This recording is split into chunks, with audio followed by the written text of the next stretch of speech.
Գարիկ Պապոյանի արձագանքը քեզ այդքան էլ դուր չեկավ։ Ավելի շատ անտարբեր է, որովհետև դու ինձ չես կպնում որպես իմ մասնագիտություն, դու ինձ կպնում ես մի տեղով, որը ընդհանրապես իմ հետ առնչություն չունի։ Շոուա կոմենտը ամեն մարդ իր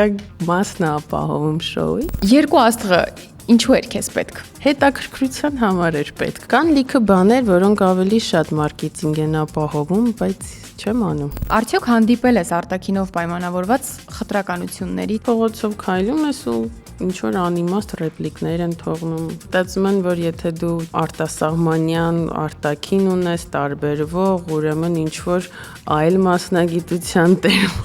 ես։ Ձգված դեմք, Ֆոքսի աչքեր, Ջոլիի պրոֆիլ։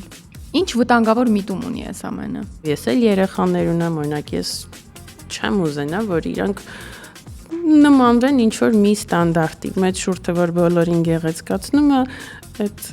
համաձայն չէ։ Սիրուն, ինչու կոնստանտ չես մնում շոու բիզնեսում։ Որովհետև շոուը մարդիկ կան ուղակի գրանցվում են, իմ գրաֆիկը փակում են, որ գան ուղակի նկարվեն։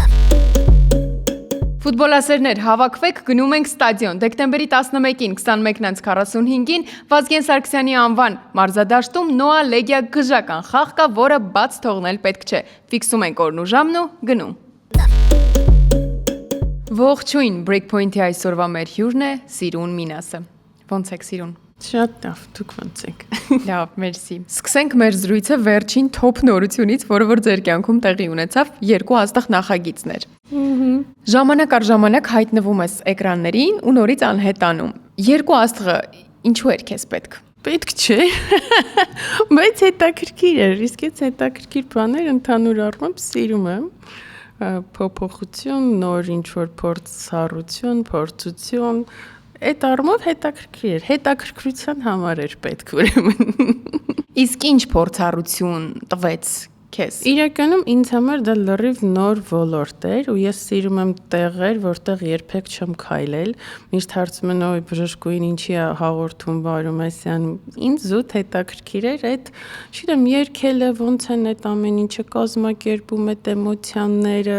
այդ ամեն ինչը զուտ ինձ շատ հետաքրքիր է ու նոր է։ Իսկ նոր բանը լավ է։ Վերջին ելույթը հիշում եմ, էկրանից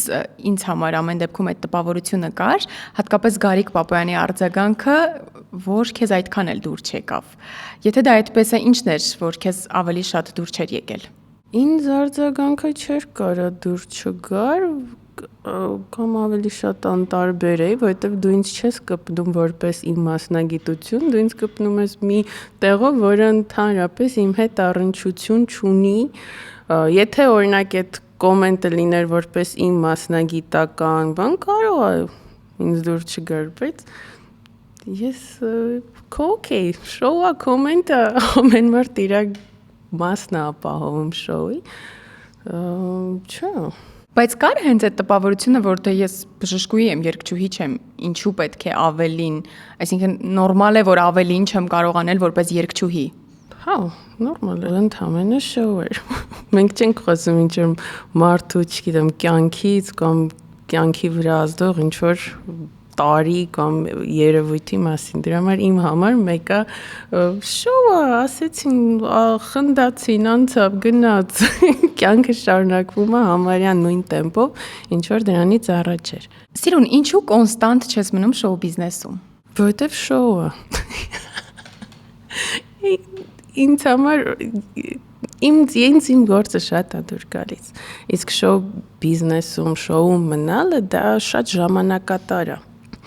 Ու իմ համար անհամարժեք ժամանակատար, որովհետև ես իմ հիմնական գործ ունեմ, որը շատ եմ սիրում, օրինակ ինչքան էլ հետաքրքիր էր այդ ամեն ինչ, աժոտաժը, փորձերը, նոր մարդիկ, այդ էմոցիաները, որ հետ եմ եկել գործը, ասում եմ, վայ, ես իմ գործը, բայց շատ եմ սիրում։ Օրինակ շոու բիզնես կոչվում է այն մարդկանց համար, ով իրանց գործն է, դրանից, չգիտեմ, այդ իրանց գործն է, այդ են սովորել, դրա մասնագետն են, ես դրա մասնագետը չեմ, իմ համար ինքը կողքից ինչ-որ հետաքրքիր, միգուցե ժամանց, հոբի, հետաքրքրություն։ Բայց դա տեղեր, որտեղ քեզ ընդունել էին եւ շատ լավ էին ընդունել, կապված կերպարի հետ, կապված նոր հետաքրքիր արտակնի հետ, նաեւ իրենց համար։ Հա, միգուցե։ բայց ինձ թվում է նաև սկզբում ամեն ինչն էլ ուրիշների համար էլ հետաքրքիր է, միգուցե շատ մնա մեծ հետաքրքրությունը կարա եւ կորի։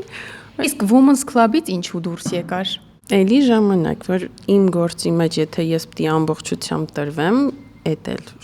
շատ փորձերը,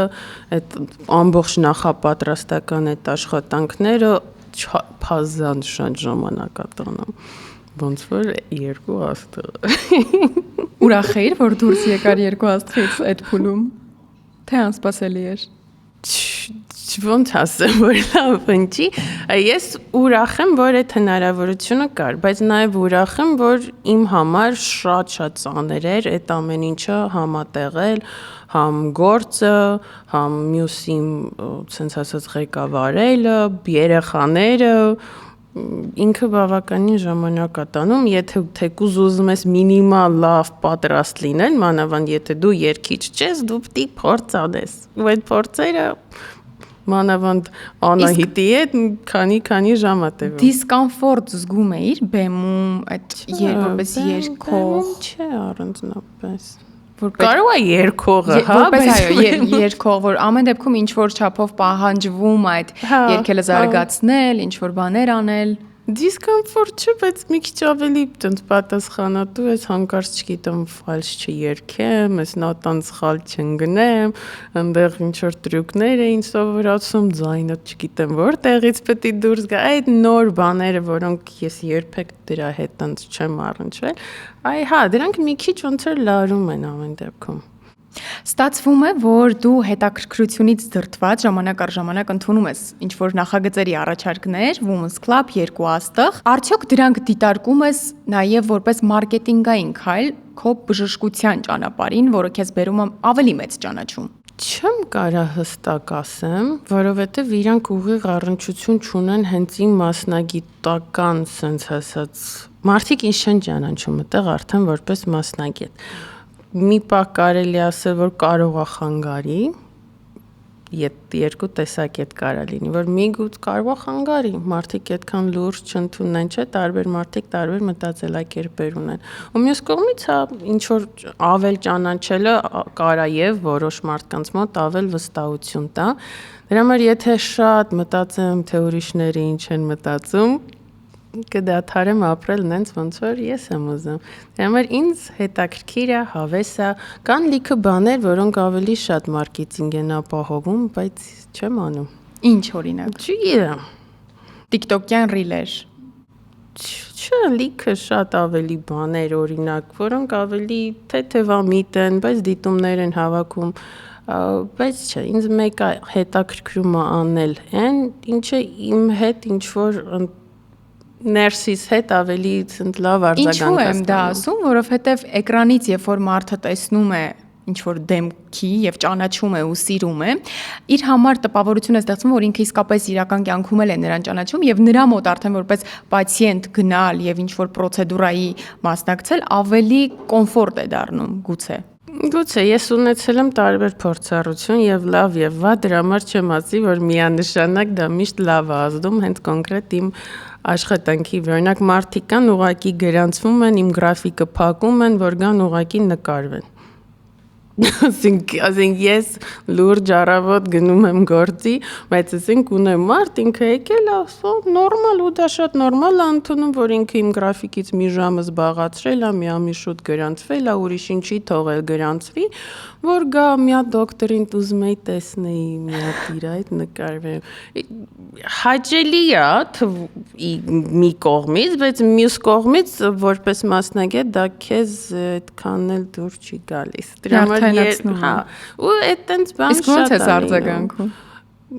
Թե նորմալ։ Նորմալ, բայց արդեն քո աշխատանքային գրաֆիկը տենց կարա խանգարվի։ Եթե գանք արդեն դեպի բժշկական դաշտ, ինչպես ես վերաբերվում բժշկական կլինիկաների այն գովազդներին, որոնք հաճախ պրոպագանդում են հետևյալ միտքը, որ դարձիր ավելի գեղեցիկ շուրթերիդ ծավալ հաղորդելով եւ նմանատիպ մտքեր։ Այս պահին արդեն գովազդներով զբաղվում է առողջապահության նախարարությունը կլինիկաների, Բայց քո կարծիքը որպես բժշկուհի, որպես մարդ, ով որ այդ դաշտում է աշխատում։ Իմ համար այդ ամեն ինչը շատ հարաբերական է, որովհետև հիմա օրինակ համեմատենք Աննային ու Սիրունին, չէ՞։ Ձեր շուրթերը ձեր դեմքին շատ սիրուն է։ Հիմա իմ շուրթերը նենց է ստացվել, որ բնությունից ավելի հաստ են։ Հիմա եկեք տեղերով փոխվենք։ Ոչ ես մի բան կլնեմ, ոչ էլ դուք։ Համար ամեն մարդ ունի իրան համապատասխան միանշանակ պրոպագանդա անել, որ բոլորին գիտես, հենց մեծ շուրթն է գեղեցիկ։ Մի քանի տարի տասնամյակ առաջ էլ հակառակն էր, հենց բարակ շուրթն էր գեղեցիկ։ Տես հասարակությունը ժամանակ առ ժամանակ ինքը միշտ ինչ-որ թրենդներ որոշում է, որ գեղեցիկ է, բայց դրանք միշտ շուտել անցնում են։ Ես այդքան կողմնակից չեմ,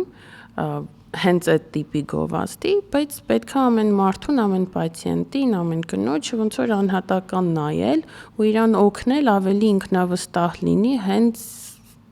ոնց որ կա, ընդգծել, խնամել, թարմացնել, օգնել, որ առողջ լինի, պահպանել այդ մաշկը եւ այլն իր դիմագծերը, բայց հենց միանշանակ մեծ շուրթը, որ բոլորին գեղեցկացնում է, այդ համաձայն չէ։ Հիմա կա այդ գեղեցկության համընդհանուր տենդենսը, ձգված դեմք, Ֆոքսի աչքեր, Ջոլիի պրոֆիլ։ Ինչ վտանգավոր միտում ունի այս ամենը։ Ինձ թվում է դրանք ավելի շատ հոգեբանական ինչ-որ խնդիրների դրսևորումներ են, որոնք մեր վրա, ասենց ասած, դնում է կամ դրվել է սոցմեդիայի շնորհիվ, որովհետև այնքան ասենց խիստ ստանդարտներ են մեր վրա դրված, որոնք իրական չեն։ Նույնիսկ այդ մարդուն ում անունով կոչում են այդ պրոցեդուրան իբր որպես իդեալականության, չգիտեմ, տիպար, նույնիսկ այդ մարդը իրական կյանքում այդ իդեալականությանը հենց ինքը չի հասնում։ Պետք է իմ կարծիքով ավելի շատ մարդկանց կրթել, որ այն ինչ որ դու ունես, այն ինչ որ կա, ինքը արդեն գեղեցիկ է, որովհետև այդ միանման դեմքերը իրականում դադարում են հետո գեղեցիկ լինել։ Դրա մասին մտածում եմ, որովհետև ես էլ երեխաներ ունեմ, օրինակ ես չեմ ուզենա, որ իրանք նմանվեն ինչ որ մի ստանդարտի, որովհետև հենց գեղեցիկ լինելը այդ մեր ամեն մեկիս յուրահատկության մեջ է։ Օրինակ ծնողների կողմից ավելի շատ խոսեն երեխաների հետ, երեխաները հասկանան, որ իրանք տարբերվող են, բայց գեղեցիկ են, հենց գեղեցկությունը հենց իրանց տարբերվող լինելու մեջ է, ու առաջինը հենց ծնողները գովան իրենց երեխաներին, որովհետև երեխան դուրս է գալիս ու այդ գովեստ ուզում է լսի իր տարիքային խմբից, օրինակ կամ ուրիշներից, ու արդյունքում ընկնում է ընդհանուր հոսանքի տակ ինքը իր արժեքը չգնահատելով։ Քեզ մարդիկ ի սկզբանե ճանաչեցին եւ սիրեցին քո արտաքին տարբերվող լինելու նաեւ հանգամանքով, հետաքրքիր կերպարով, բայց վստահաբար այդ զննող հայացքները եղել են նաեւ ուսանողական, դպրոցական տարիներին։ Արդյոք հանդիպել ես արտաքինով պայմանավորված խտրականությունների թեկուզ այդ տարիներին։ Հա, իրականում շատ են եղել, բայց ես փորձում եմ տենց վատ բաները չհիշել։ Բայց ո՞նց է դրանք դրսևորվել։ Տարբեր, սովորական փողոցով քայլում ես ու ինչ-որ անիմաստ ռեպլիկներ են թողնում, մանավանդ, որ մտածում են դու հայերեն չես հասկանում, կամ մտածում են, որ եթե դու, չգիտեմ, արտասահմանյան արտաքին ունես, տարբերվող, ուրեմն ինչ-որ այլ մասնագիտության տերմարդ ես։ Շատ տարբեր կարան լինեն, բայց միևնույն ժամանակ ասեմ, որ լավերն էլ են շատ եղել, որ մարդիկ ինչ-որ լավ բան են արել, ավելի հյուրընկալ են եղել, որ ինձ թվում է մեկը մյուսին փակում է։ Իսկ չես ունեցել այդ ներքին դիսկոմֆորտը, երբ այդ թեկուզ ռեպլիկներն են եղել ավելի երիտասարդ փոքր տարիքում, երբ դժվար է հասկանալ, որ դե լավ, ոչինչ որ խոսում են։ Չէ, օրինակ այդ ժամանակ իմ մաման շատ էր բացատրում, դրա մեր օքեյ էր, հասկանում էի, որ ուղղակի չեն ընկալում, չեն հասկանում, չեն տեսել, ծանոթ չեն, դրա համար ստիպված միգուցե չտես անկիրթ լինելուց է իրականում լինում նման խոսակցությունները։ Իսկ ավելի շատ դա դպրոցական թե ուսանողական շրջանում է եղել։ Երևի դպրոցական։ Չէ, ընդհանուր եղել է, չեմ կարող ասեմ ավելի շատ, զուտ արդեն զուտ տարիների հետ իմ մոտ այդ Իմունիտետը կա։ Փոքր ժամանակ ավելի տենց ցավալի էի ընդունում ու մաման տենց շատ էր խոսում, բացատրում էր, ոնց էր